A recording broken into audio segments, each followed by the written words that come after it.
Libroclub Huitzilín de Faro Indios Verdes, a través de la Secretaría de Cultura de la Ciudad de México y la Red de Faros, presentan fragmentos de poesía, libros y otras historias. El espejo, de Amparo Dávila. Cuando mi madre me contó lo que le sucedía, se apoderó de mí una tremenda duda y una preocupación que iba en aumento, aún cuando yo trataba de no pensar en ello. 20 días antes, mi madre se había fracturado una pierna al perder el pie en la escalera de nuestra casa. Fue un verdadero triunfo conseguir una habitación en el Hospital de Santa Rosa, el mejor de todos los sanatorios de la ciudad. Como yo tenía urgente necesidad de salir de viaje, precisaba acomodar a mamá en un buen sitio donde disfrutara de toda clase de atenciones y cuidados. Sin embargo, yo experimentaba remordimientos por dejarla sola en un hospital, agobiada por el yeso y los dolores de la fractura. Pero mi trabajo en Tractors and Agricultural Machinery Co. me exigía ese viaje. Como inspector de ventas, debía controlar de tiempo en tiempo las diferentes zonas que abarcaban los agentes viajeros, pues generalmente sucedía que algunos de los vendedores no trabajaban exhaustivamente sus plazas, en tanto que otros competidores realizaban magníficas ventas. Mi trabajo me gustaba, y la compañía se había mostrado siempre muy generosa conmigo. Valioso elemento, según el criterio de los jefes. Me habían otorgado un magnífico sueldo y me dispensaban muchas consideraciones. En estas circunstancias, yo no podía negarme cuando me necesitaban. La única solución que hallé fue dejar a mi madre en un buen sanatorio, al cuidado de una enfermera especial. Durante las 3 semanas que duró mi viaje, el hospital me tuvo al tanto directamente de la salud de mi madre.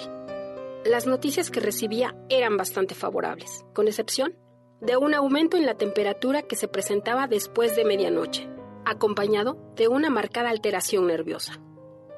El día de mi regreso, me presenté en la oficina tan solo para avisar de mi llegada, y corrí al hospital a ver a mamá. Cuando ella me vio, lanzó un extraño grito, que no era una exclamación de sorpresa ni de alegría.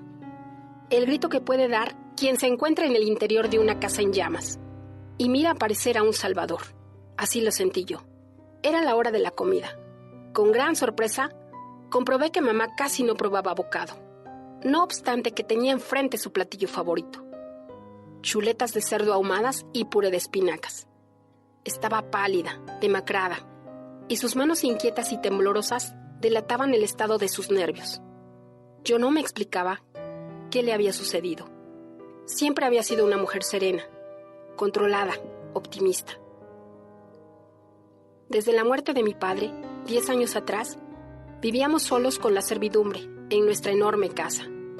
No obstante que adoraba a mi padre, logró sobreponerse a su ausencia. Desde entonces, nos identificamos de tal modo que llegamos a ser como una sola persona, y jueces severos uno del otro. Su vida era sencilla y sin preocupaciones económicas. Con la herencia de mi padre y mi trabajo, podíamos vivir con holgadura. Los sirvientes se ocupaban totalmente de la casa, y mi madre disponía de todo su tiempo, el cual distribuía en visitas, compras, el salón de belleza, bridge 1 o 2 veces por semana, teatro, cine. En 3 semanas, mi madre había sufrido un cambio notable. Era una desconocida. Comprobé entonces aquella alteración nerviosa de la que me habían informado. Cuando la enfermera salió con la bandeja de la comida casi intacta, me dijo de pronto en voz muy baja, pero llena de angustia y desesperación: «Querido mío, necesito hablarte. Me pasa algo terrible, pero nadie más debe saberlo. Nadie más ha de darse cuenta. Ven mañana, te lo suplico, a la 1 de la tarde. Cuando la enfermera salga a comer, podemos hablar». La dejé con la promesa de regresar al día siguiente. Muy preocupado por el aspecto de mi madre, me fui a ver al médico que la atendía. La señora sufre de un agotamiento nervioso, ocasionado por la impresión de la caída, el traumatismo inevitable de los accidentes, me dijo sin darme mucha importancia. Yo le expliqué entonces que mi madre nunca se había dejado impresionar a tal punto por nada. Hay que tomar en cuenta también la edad de su madre, dijo. Frecuentemente se ven casos de mujeres sanas y controladas, que cuando llegan a cierta edad, se tornan excitables y sufren manifestaciones histéricas. Salí del consultorio, descontento y nervioso. Las opiniones del doctor no habían logrado convencerme. Aquella noche no dormí, ni pude ir a la oficina al día siguiente. Antes de la 1 estuve en el hospital. Mamá tenía los ojos enrojecidos e inflamados los párpados. Supuse que había llorado. Al quedarnos solos, me dijo: he vivido los días más angustiosos que puedas imaginar. Y solo a ti puedo confiar lo que me sucede. Tú serás el único juez que me salve o me condene. Ser el juez uno del otro, lo habíamos jurado al morir mi padre. Creo que he perdido la razón, me dijo de pronto con los ojos llenos de lágrimas. Le tomé las manos con ternura. Cuéntamelo todo, le supliqué. Fue al día siguiente de tu partida, por la noche. Estaba preparándome para dormir cuando entró en el cuarto Lulú, la enfermera nocturna, a darme una medicina que tomó a la medianoche. Recuerdo que me puso la píldora en la boca con una cucharilla y me ofreció un vaso con agua. Tragué la píldora y en ese momento, no sé por qué, me miré al espejo del ropero y mamá interrumpió bruscamente su relato y se cubrió la cara con las manos. Traté de calmarla, acariciándole los cabellos. Cuando se descubrió la cara y pude ver sus ojos, un estremecimiento recorrió mi cuerpo. Permanecimos un rato en silencio, como dos extraños, uno frente al otro. No le pregunté lo que había pasado, ni lo que había visto o creído ver en el espejo. Real o imaginado, debía hacer algo tremendo para lograr desquiciarla hasta ese grado. Creo que grité y después perdí el sentido, continuó diciendo mamá. A la mañana siguiente pensé que todo había sido un sueño, pero por la noche, a la misma hora, volvió a suceder, y lo mismo sucede noche a noche. Después de esa plática con mi madre, también yo comencé a vivir los días más angustiosos de mi existencia. Perdí el interés por mi trabajo, me sentía cansado y lento. Durante las horas que pasaba en la oficina, me convertía en un autómata. Creo que he perdido la razón, el relato interrumpido, la angustia transformando su rostro, su desesperación. Gritaban de continuo en mi mente. Cuando la enfermera Lulú me dio la pastilla, miré hacia el espejo. Traté de apartar de su mente el temor que yo mismo empezaba a sentir. Le prometí aclararlo todo y devolverle la tranquilidad y la confianza en sí misma. Dadas las condiciones en que se encontraba, los médicos decidieron que necesitaba mayor reposo y solo me permitieron visitarla los miércoles y domingos. Yo pasaba los días y la mayor parte de las noches tratando de encontrar alguna explicación a todo aquello y la forma de remediarlo. Un día pensé que tal vez a mi madre le desagradaba la enfermera Lulú, en forma consciente o inconsciente, o le recordaba alguna vivencia de su infancia, provocando esto aquella extraña situación. Inmediatamente fui a ver a la jefa de enfermeras para suplicarle que cambiara a la enfermera de noche. Creía haber acertado. La señorita Eduviges sustituyó a la enfermera Lulú con gran satisfacción de mi parte. Esto sucedió un jueves y tuve que esperar hasta el domingo para saber el resultado del cambio. El domingo desperté temprano y me vestí sin tardanza. Quería estar a las 10 en punto de la mañana en el hospital. Desayuné deprisa, bastante nervioso. Por el camino compré unos claveles. A mamá le gustaban mucho las flores y le entusiasmaba que se las obsequiaran. Se había hecho arreglar con todo cuidado para recibirme, pero ningún cosmético podía borrar las huellas del tormento interior que le estaba consumiendo. ¿Y bien?, le dije cuando nos quedamos solos. ¿Te ha sido simpática la nueva enfermera? Sí, es educada, atenta, pero... ¿Pero qué? Sigue sucediendo lo mismo. No es ella, ni la otra. Nadie tiene la culpa. Es el espejo. El espejo. Esto es todo lo que pude averiguar. Mamá no podía relatarme más. El solo recuerdo de aquello la desquiciaba totalmente. Nunca me había sentido más deprimido y desesperado que ese domingo cuando salí del hospital. Entonces, decidí cambiar a mi madre a otro sanatorio, no obstante que resultaba difícil su traslado y se corría el riesgo de estropear el yeso. Pero no podía dejarla así, consumiéndose día a día. Tal vez en otro sitio se tranquilizara y olvidase aquella pesadilla. Su cuarto de hospital era bueno, de los mejores que había allí, escrupulosamente limpio y con muebles cuidados y agradables. Y el espejo era tan solo el espejo de un ropero. Bajo ningún aspecto resultaba deprimente aquel cuarto, lleno de luz y soleado, con una ventana al jardín. Sin embargo, a ella podía no gustarle y predisponer su ánimo para aquella situación. Durante días busqué, en los ratos que mi trabajo me dejaba libres, un buen lugar donde llevarla. En los sanatorios de primera no había sitio, y sí muchas solicitudes, que eran atendidas por riguroso turno. Y en los sanatorios donde encontraba lugar, los cuartos eran deprimentes y hasta sórdidos. No era posible llevar a mamá en el estado en que se hallaba a un sitio donde solo se agraviara su trastorno. Ese día llegué al hospital muy desilusionado. Temía entrar en el cuarto de mamá y darle la noticia de que no había encontrado a dónde cambiarla. Ella estaba terriblemente pálida y decaída.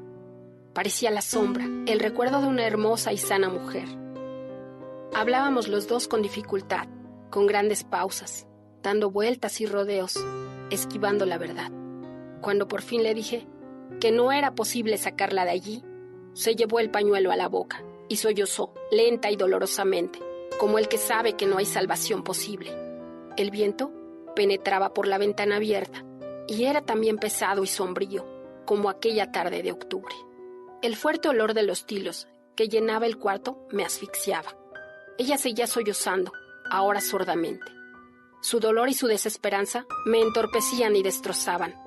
Haría todo por salvarla, por no abandonarla en aquel abismo. Sentía que la noche había caído sobre ella, cubriéndola, y ella se revolvía entre las sombras, indefensa, sola. Resolví entonces permanecer a su lado y rescatarla. Pedí que me pusieran una cama adicional y avisé que la acompañaría por las noches. A nadie le sorprendió mi decisión. Aquella noche, primera que pasé en el hospital con mamá, cenábamos carnero al horno y puré de papa, compota de manzana, café con leche y bizcochos. Mi madre se había recobrado mucho con mi sola presencia. Cenó con regular apetito. Después, fumamos varios cigarrillos, tal como lo acostumbrábamos en casa, y charlamos tranquilamente.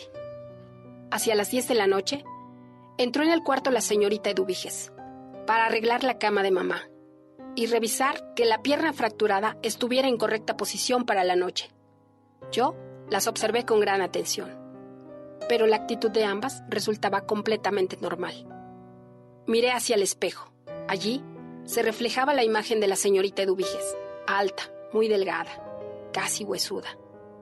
En su cara amable, enmarcada por sedoso cabello castaño, destacaban algunos gruesos lentes de miope. El espejo reflejó por algunos minutos aquella imagen exacta y fiel. Mi madre estaba en calma y sin tensión aparente. Seguimos platicando y haciendo proyectos. Nuestra casa necesitaba, desde hacía un tiempo, un buen arreglo. Desde la muerte de papá, no le habíamos hecho nada. Yo sugería encomendar la reparación a un buen arquitecto. Pero mamá opinaba que eso nos resultaría muy costoso y proponía que era mejor conseguir algunos operarios y nosotros mismos dirigir la obra, según nuestro deseo.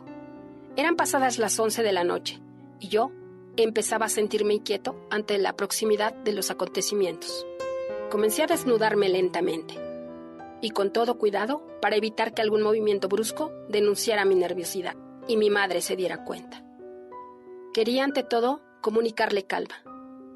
Doblé los pantalones, siguiendo el hilo de la raya, y los coloqué sobre el respaldo de la silla, junto con el saco y la camisa.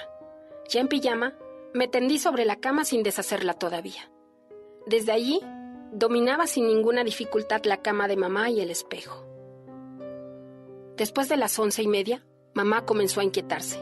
Movía las manos constantemente, las apretaba, se las llevaba hacia la cara. Su frente estaba húmeda. No pudo seguir conversando. Unos minutos antes de las 12 de la noche, llegó la señorita Eduviges, trayendo una charolita con un vaso de agua y una pastilla en una cuchara. Cuando ella entró, me incorporé sobre las almohadas para observar mejor.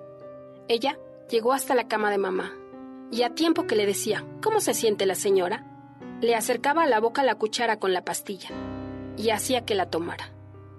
En ese momento, mamá gritó. Miré el espejo. Allí no se reflejaba la imagen de Eduviges. El espejo estaba totalmente deshabitado y oscuro, ensombrecido de pronto. Sentí que algo se rebullía en mi interior, tal vez el estómago, y se contraía. Después experimenté un gran vacío dentro de mí, igual que en el espejo. «¿Qué pasa, señora? ¿Qué pasa?», oí que decía la enfermera. Yo no podía apartar la mirada del espejo. Ahora tenía la casi seguridad de que de aquel vacío, de aquella nada, iba a surgir algo, no sé qué, pero algo que debía ser inaudito y terrible, algo cuya vista ni yo ni nadie podría soportar. Me sentí temblar y un sudor frío corrió por mi frente.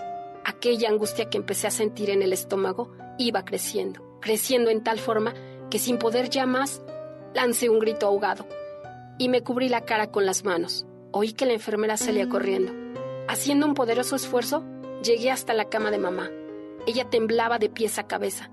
Estaba lívida y su mirada tenía una expresión de extravío. Parecía febril. Le apreté las manos con fuerza y ella supo entonces que yo había compartido ya aquella terrible cosa. En ese momento, volvió la enfermera Eduviges acompañada por 2 médicos.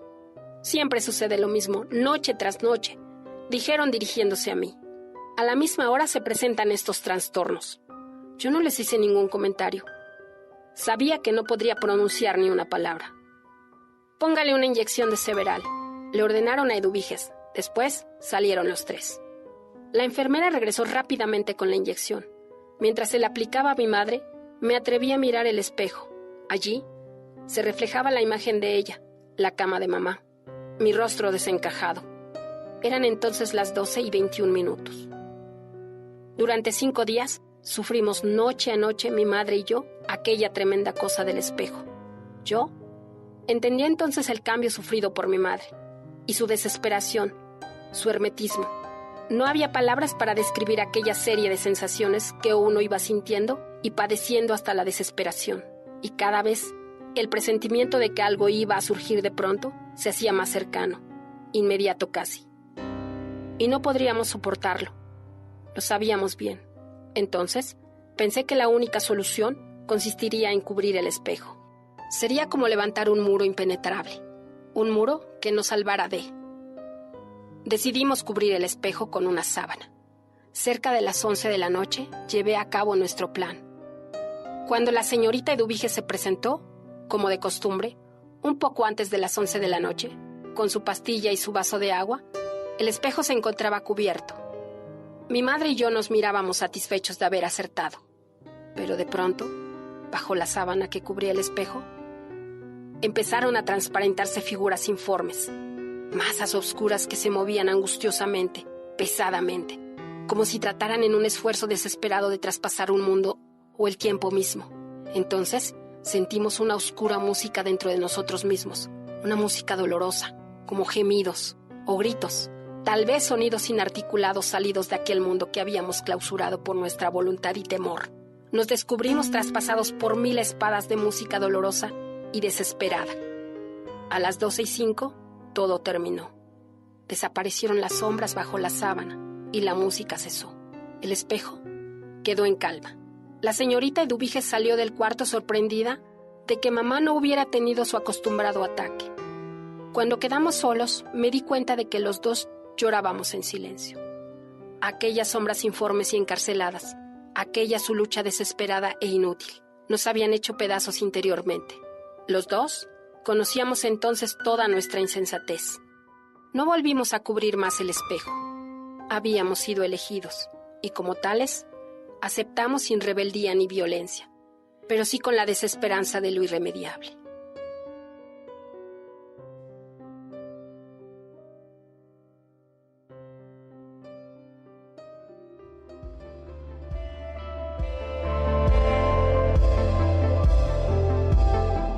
Una producción de Faro Indios Verdes.